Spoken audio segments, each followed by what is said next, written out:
8. Mude as suas circunstâncias mudando de atitude a lei da autossabotagem. Cada um de nós tem um modo particular de observar o mundo, de interpretar os acontecimentos e as ações dos indivíduos em redor. Essa é a nossa atitude, que determina muito do que nos acontece na vida. Se a nossa atitude é, em essência, temerosa, vemos o lado negativo em cada circunstância. Impedimos-nos de correr riscos. Culpamos outros por erros e deixamos de aprender com eles.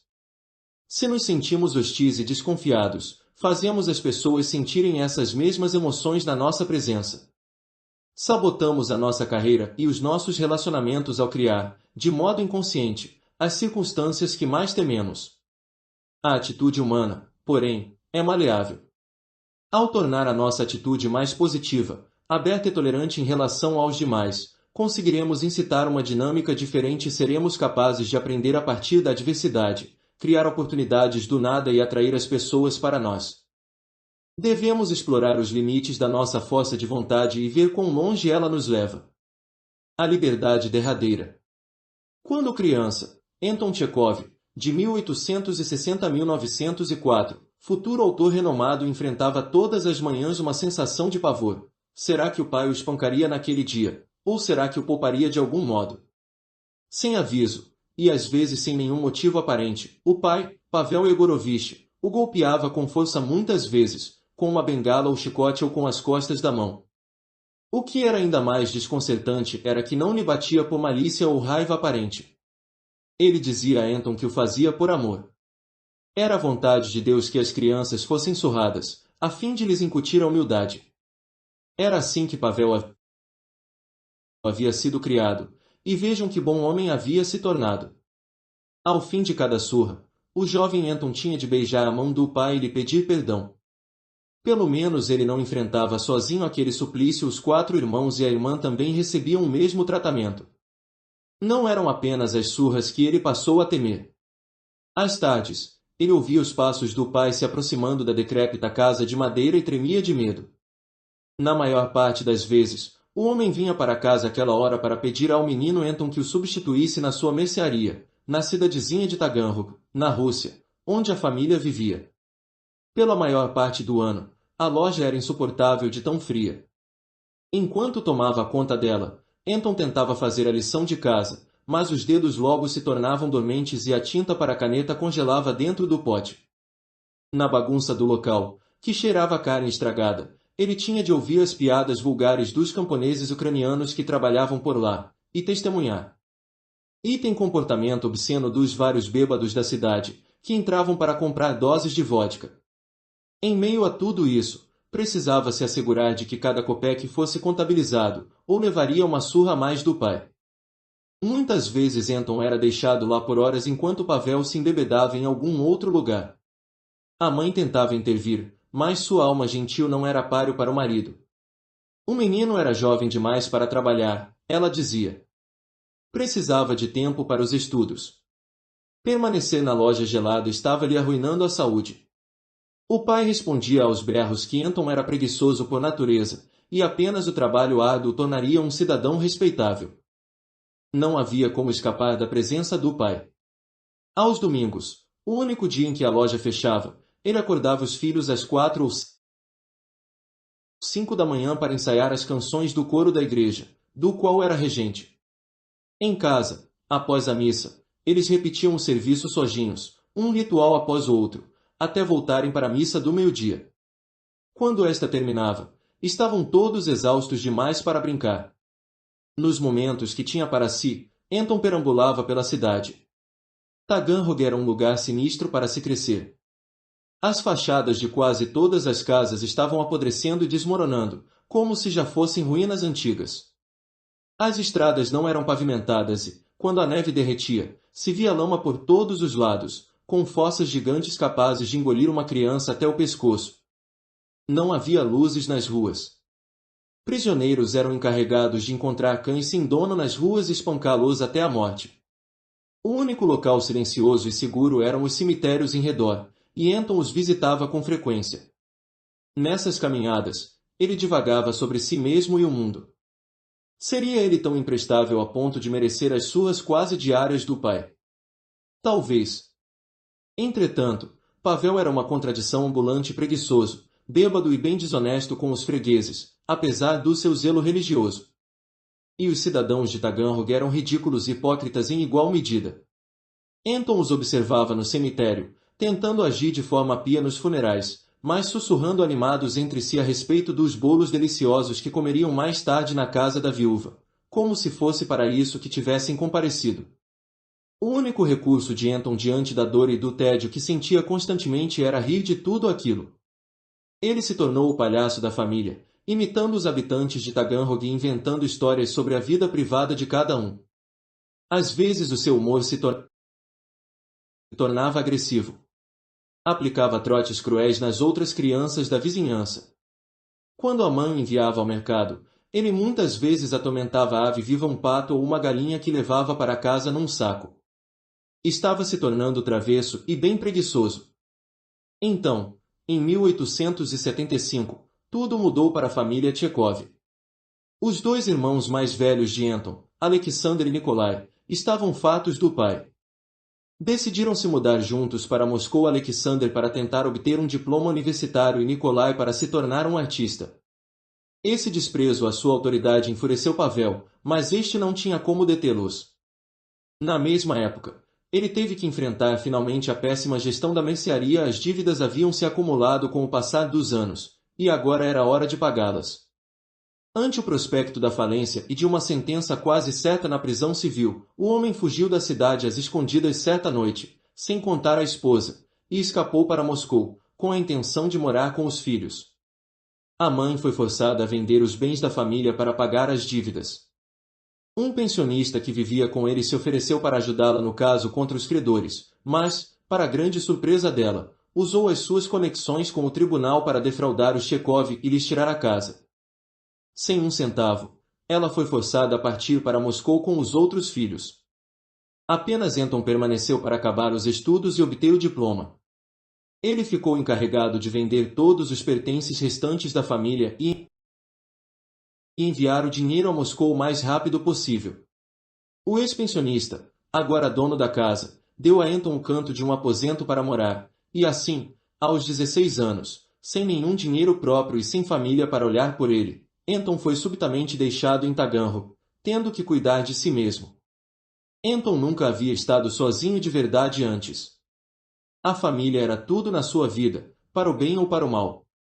Agora era como se o chão desaparecesse de sob os seus pés. Não tinha ninguém a quem pedir ajuda. Ele culpava o pai por aquele destino miserável, por estar preso em Taganrog. Um dia se sentia furioso e amargurado, no outro, deprimido. Contudo, logo se tornou evidente que não tinha tempo para esses sentimentos. Não possuía dinheiro nem recursos, mas, de algum modo, precisava sobreviver. Obteve emprego como tutor junto ao maior número de famílias possível. Quando estas saíam de férias, ele muitas vezes passava fome por dias. O seu único casaco estava esfarrapado, não tinha galochas para chuvas pesadas. Sentia vergonha ao entrar na casa dos outros, tremendo e com os pés encharcados. No entanto, pelo menos agora era capaz de se sustentar. Decidiu se tornar médico. Sua mentalidade era científica, e médicos faziam um bom dinheiro. Para entrar na escola de medicina, teria de estudar muito mais. Frequentando a biblioteca local, o único lugar onde conseguia trabalhar em paz e silêncio, sentia a mente voar para muito além de Taganrog. Entre os livros, não se sentia tão aprisionado. À noite, voltava ao seu canto do quarto para escrever histórias e dormir. Não tinha nenhuma privacidade, mas conseguia manter o seu canto limpo e arrumado, livre da desordem habitual da casa dos Tchekov. Ele havia finalmente começado a se assentar, e novos pensamentos e emoções lhe vieram. O trabalho não era mais algo que o apavorava, ele adorava ter a mente absorta nos estudos, e ensinar fazia-o se sentir digno e orgulhoso. Ele era capaz de tomar conta de si mesmo. Chegavam cartas da família Alexander esbravejando e se queixando sobre como o pai havia tornado a vida de todos miserável de novo. Mikhail, o filho mais novo, se sentindo insignificante e inútil. Anton escreveu de volta a Alexander: esqueça a obsessão com o nosso pai e comece a tomar conta de si mesmo. A Micael escreveu: Por que você se refere a si mesmo como meu irmãozinho inútil e insignificante? Sabe onde você deveria tomar consciência da sua insignificância? Diante de Deus, talvez, mas não diante de outras pessoas. Entre elas, você deveria ter ciência do seu valor. Até Anton se surpreendeu com o novo tom das cartas que escrevia. Certo dia, vários meses depois de ter sido abandonado, vagava pelas ruas de Taganrog e foi acometido de repente por um senso enorme e esmagador de empatia e amor pelos pais. De onde isso havia vindo? Ele nunca sentirá aquilo antes. Nos dias que levaram até aquele momento, Anton vinha pensando muito em Pavel. Era mesmo o culpado de todos os problemas deles. Seu avô, Yegor Mikhailovich, nascerá um servo, sendo a servidão uma forma de escravidão por contrato. Os Tchekov haviam sido servos por muitas gerações. Yegor finalmente conseguirá comprar a liberdade da família, e estabeleceu os 3 filhos em áreas diferentes de trabalho, sendo Pavel escolhido para ser o comerciante da família. Este, porém, não conseguiu se adequar à função. Tinha um temperamento artístico, poderia ter sido um pintor ou músico talentoso. Sentia-se amargurado com o seu destino uma mercearia e 6 filhos. O pai o espancara, por isso ele espancava os filhos. Embora não fosse mais um servo, Pavel ainda se curvava e beijava a mão de todas as autoridades locais e proprietários de terras. No fundo do coração, permanecia um servo. Anton compreendeu que ele e os irmãos estavam caindo no mesmo padrão amargurados, sentindo-se insignificantes por dentro e querendo descontar a raiva nos outros. Agora que estava sozinho e cuidando de si mesmo, Anton ansiava por ser livre no sentido mais verdadeiro da palavra. Queria ser livre do passado, livre do pai. E ali, ao caminhar pelas ruas de Taganrog, a resposta lhe veio dessas novas emoções repentinas. Ao entender Pavel, ele era capaz de aceitá-lo e até de amá-lo. Não era um tirano monumental, mas um velho impotente. Com um pouco de distância, Anton sentia compaixão por ele e lhe perdoou as surras. Não se deixaria enredar em todos aqueles sentimentos negativos que o pai inspirava. E conseguia também valorizar afinal a mãe generosa, sem culpá-la por ser tão fraca. Com a mente vazia de rancores e pensamentos obsessivos sobre a infância perdida, era como se um grande peso lhe fosse retirado de repente. Anton fez uma promessa a si mesmo, nada mais de se curvar e se desculpar às pessoas, nada mais de reclamar e culpar os outros, nada mais de viver em desordem e desperdiçar o tempo. A resposta para tudo estava em trabalhar e amar, amar e trabalhar. Ele tinha que espalhar essa mensagem à família e salvá-la. Precisava compartilhá-la com a humanidade por meio das suas histórias e peças. Por fim, em 1879, Anton se mudou para Moscou para estar com a família e frequentar a escola de medicina, e o que viu lá o deixou desolado. Os Tchekov e alguns pensionistas viviam todos apinhados num único quarto no porão de um cortiço, no meio da zona do meretrício. O quarto tinha pouca ventilação e quase nenhuma luz. O pior de tudo eram os ânimos do grupo. A mãe estava abatida por causa das ansiedades constantes sobre dinheiro e a existência ali no subsolo. O pai bebia ainda mais e realizava trabalhos ocasionais que eram um enorme retrocesso para um homem que havia sido dono do seu próprio negócio. E continuava a bater nos filhos. Os irmãos mais novos de Anton já não estavam na escola, a família não conseguia pagar pela educação deles, e se sentiam completamente inúteis. Mikhail, em especial, estava mais deprimido do que nunca. Alexander conseguirá emprego como escritor para revistas, mas sentia que merecia muito mais e começou a beber em abundância. Colocava a culpa de seus problemas no pai por tê-lo seguido até Moscou e lhe assediado todos os movimentos.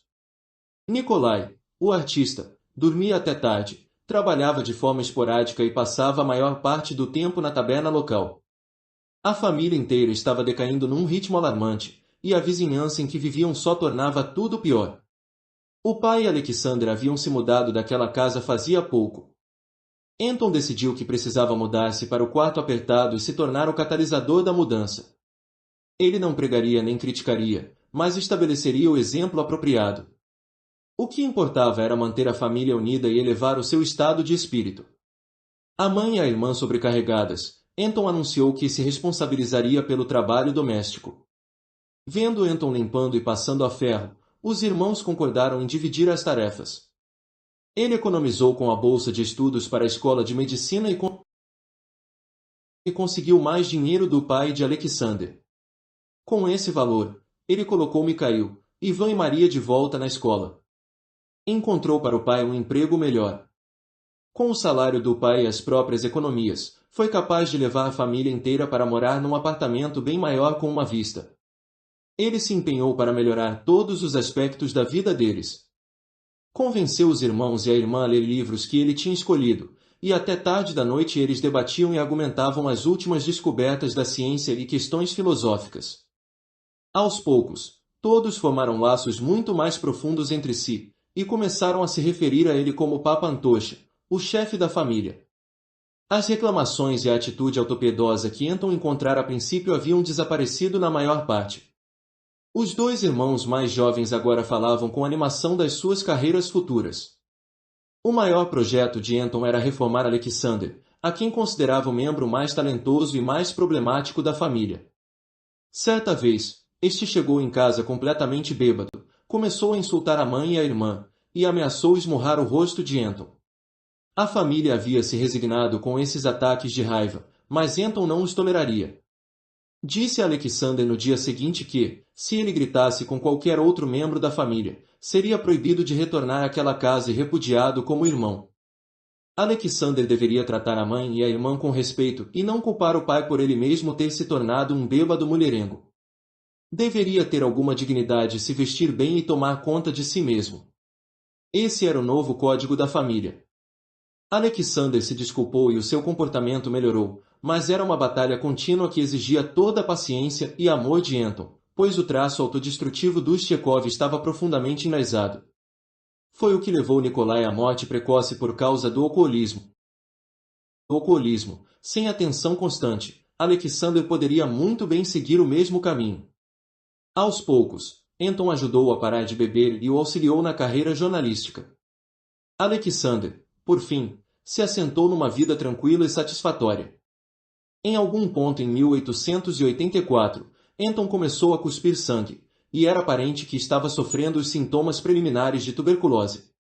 Ele se recusou a se submeter a um exame por um colega médico. Preferiu não saber e continuar escrevendo e praticando medicina sem se preocupar com o futuro.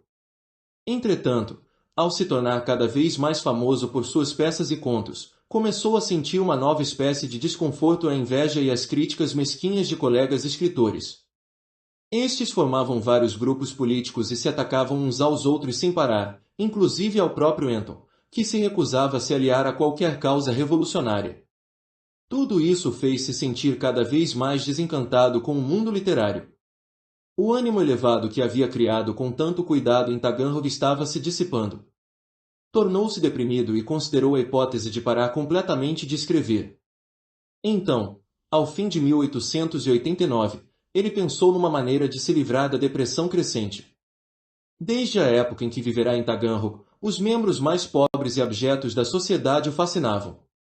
Ele gostava de escrever sobre os vilões e vigaristas, e lhes penetrar a mente. Os membros mais inferiores da sociedade eram os prisioneiros, que viviam em condições medonhas. E a prisão mais notória da Rússia se situava na ilha Sakhalina, logo ao norte do Japão, abrigando 5 colônias penais com centenas de milhares de presos e as suas famílias. Era como um estado obscuro, ninguém na Rússia fazia a menor ideia do que acontecia de fato por lá. Isso talvez fosse a resposta para a miséria atual de Anton. Ele realizaria a viagem árdua pela Sibéria até a ilha, entrevistaria os criminosos mais embrutecidos e escreveria um livro detalhado sobre as condições de lá. Longe do pretensioso mundo literário, ele se conectaria com algo mais real e reacenderia o estado de espírito generoso que criará em Taganrog. Os amigos e a família tentaram dissuadi-lo. A saúde dele havia piorado, a viagem poderia matá-lo. No entanto, quanto mais tentavam persuadi-lo a não ir, mais certeza ele sentia de que essa era a única forma de se salvar. Após o trajeto de 3 meses, ele chegou enfim à ilha, em julho de 1890, e mergulhou de imediato no Novo Mundo. A sua tarefa era entrevistar todos os prisioneiros que conseguisse, inclusive os assassinos mais cruéis, de cuja vida investigou cada aspecto. Testemunhou as horríveis sessões de tortura dos prisioneiros e acompanhou condenados quando iam trabalhar nas minas locais, acorrentados a carrinhos de mão. Aqueles que completavam as suas sentenças muitas vezes tinham de permanecer na ilha em campos de trabalho, de forma que Sakhalina estava repleta de esposas aguardando para se juntar aos maridos nesses campos. Essas mulheres e as suas filhas recorriam à prostituição para sobreviverem. Tudo era projetado para degradar o espírito dos indivíduos e drená-los de toda a dignidade. Isso lembrou Anton da dinâmica da sua família, numa dimensão muito maior. Aquele era de certo o nível mais baixo do inferno que ele poderia ter visitado, e isso o afetou de maneira profunda. Desejou retornar logo a Moscou e escrever sobre o que vira. O seu senso de proporção fora restaurado. Tinha finalmente se livrado dos pensamentos e preocupações mesquinhas que lhe haviam pesado na mente. Agora conseguiria sair de si mesmo e se sentir generoso outra vez. O livro que escreveu, A Ilha de Sakhalina, capturou a atenção do público e levou a reformas substanciais nas condições do local. Em 1897, a saúde de Anton havia se deteriorado, e ele começou a tossir sangue com regularidade. Não conseguia mais disfarçar a tuberculose do mundo em geral. O médico que o tratou aconselhou a se aposentar de todo o trabalho e sair de Moscou para sempre. Precisava de descanso. Talvez viver num sanatório lhe estendesse a vida por alguns anos. Anton não queria nada disso, viveria como se nada houvesse mudado. Um culto começara a se formar em torno de Tchekov, composto por jovens artistas e fãs devotados às suas peças, todas as quais o haviam tornado um dos escritores russos mais famosos. Eles iam visitá-lo em grandes números e, embora fosse evidente que Anton estivesse enfermo, este irradiava uma calma que espantava quase todos. De onde vinha isso? Havia nascido assim. Parecia se absorver por completo nas histórias e problemas dos outros. Ninguém nunca ouvia falar sobre a doença. No inverno de 1904, tendo a sua condição piorado, ele teve o desejo repentino de passear no campo de trenó. Ouvir os sinos do trenó e respirar o ar gelado sempre havia sido um de seus maiores prazeres, e precisava senti-lo mais uma vez. A experiência o deixou tão animado que ele não se importou mais com as consequências, que foram terríveis. Morreu alguns meses mais tarde. Interpretação, no momento